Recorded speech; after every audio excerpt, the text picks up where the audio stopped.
Welcome to the Ideal Investor Show. Join us on the journey to financial success. Let's go.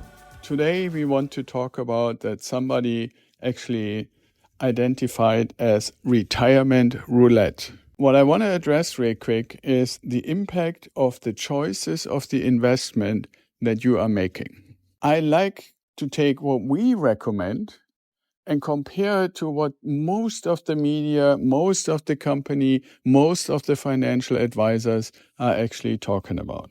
And that is the difference between investing in the stock market and investing in real estate. And I want to introduce two terms and explain them a little bit to tell you why and how this actually fits into this idea of retirement roulette. If you decide I'm 20, 25, 30 years away from the traditional 67 or 70-year-old retirement age, and I want to start investing, and you decide you want to start investing into the stock market.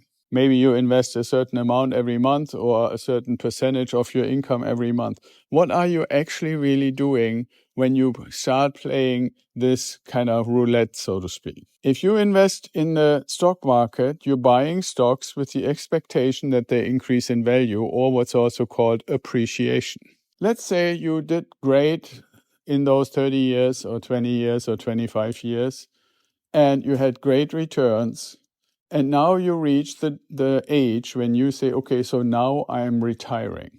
And you want to or have to, for whatever reason, live off the results of those investments. Now, true, these stocks, as they are sitting in your stock portfolio, are still going, or still at least have the opportunity to continue to increase in value or appreciate. But what you're actually doing as soon as you say, okay, so I used to have $6,000, $7,000, or whatever the number is, $5,000 a month to live my life from my job. Now I'm retired, and now I'm taking the money out of these retirement investments, out of these stocks. So if you take a round number like $5,000, that's $60,000 a year that you have to sell stocks for so you can consume it. That's why I basically call this an accumulation of assets, meaning stocks, for the purpose of consuming it. The similarity is you go to a restaurant, you order a meal, you're consuming the meal. A little bit further stretch is you're buying a car. Everybody knows if you buy a new car and you drive it off the lot, it's 10, 20, 25% worth less than it was when it was just sitting there at the dealer. And as you're driving it and you're putting miles on it, you're consuming part of its life until whatever modern cars, probably 20 years later at the latest, the car is done. Engine failed, everything is rattling and stuff. You consumed it. So the money you spend and the money you also added for fuel and maintenance and all of that was money for the consumption of this car transporting you from A to B. And when you use stock in retirement, you're consuming your previous investment. Now let's compare that to investing in real estate. And what you're doing there is you're accumulating what I call use value.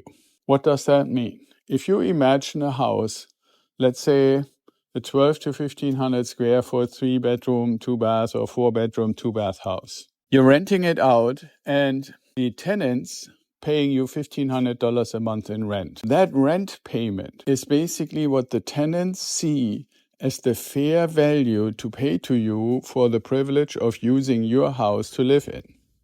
That's what I mean by use value. Now, what you do with that money is totally up to you.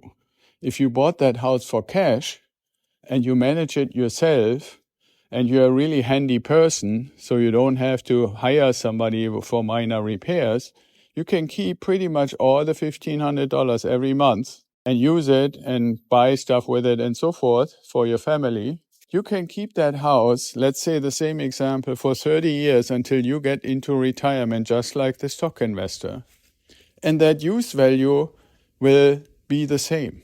Does that mean you still get $1,500? No. In 30 years, the purchasing power of these dollars has probably gone down by half, if not more. So instead of $1,500, you're probably getting more like almost $2,700 or something like that. But you cannot buy any more stuff with those $2,700 than you can now with the $1,500. The point is, you get that money. By then, in 30 years, the house will obviously be paid off.